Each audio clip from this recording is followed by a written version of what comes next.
ఇప్పుడు ఒకసారి గౌరీల్ని పరిస్థితి చూస్తే ఆడపిల్లలు 18 ఏళ్ళు అయిన తర్వాత వాళ్ళకి పెళ్లి కాకుంటే వాళ్ళకి పెళ్లి కూడా ఖర్చు ఇవ్వాలని ప్రభుత్వం ఉంది వీళ్ళ ప్యాకేజీలు. ఆషాఢ మాసం సందర్భంగా మన కాసం ఫ్యాషన్స్ కిలో చీరలు కొనండి, అరకిలో చీరలు ఉచితంగా పొందండి. పునరావాస ప్యాకేజీలో కానీ అది కూడా ఇవ్వకపోతే నేను హరీష్ రావు దగ్గర తీసుకుపోయిన వాళ్ళందరినీ ఆడపిల్లలు పాపం 2-3 సార్లు ప్రయత్నం చేసినాం. కొంతమందికి వచ్చినాయి, కొంతమంది రావు. ఇంతో ఆలోచించాలా. ఈ సభ ద్వారా చెప్తా ఉన్నాం ముఖ్యమంత్రి రేవంత్ రెడ్డి గారికి, ఉత్తమ్ కుమార్ రెడ్డి గారికి, పొన్నం ప్రభాకర్ గారికి, ఏదేమైనా గౌరెల్లి అలాగే గండిపల్లి ఈ తర్వాత ప్యాకేజీలు ఇవన్నీ కూడా పునరావాస ప్యాకేజీ ఎవరికైతే వాళ్ళకి ఇచ్చేది అవన్నీ ఇప్పించాలా, ఉదాహరణగా ఇవ్వాలి. మరి వాళ్ళకి నష్టపోయిన ఆదుకోవాల్సిన అవసరం చెప్పేసి కూడా తెలియపరుస్తాం. లేదు ఇవ్వకపోతే చూస్తాం, నెల రోజుల దాకా చూస్తాం. సెప్టెంబర్ ఆఖరిలో ఇక యుద్ధమే.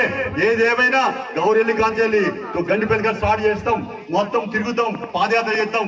నాతో సహా మేము అందరం నాయకులు అంతా కూడా కలుస్తాం.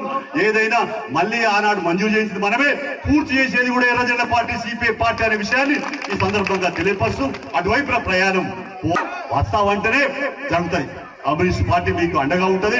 నేను రాష్ట్ర స్థాయిలో ఇక్కడ అక్కడ అంతటా మాట్లాడతాం.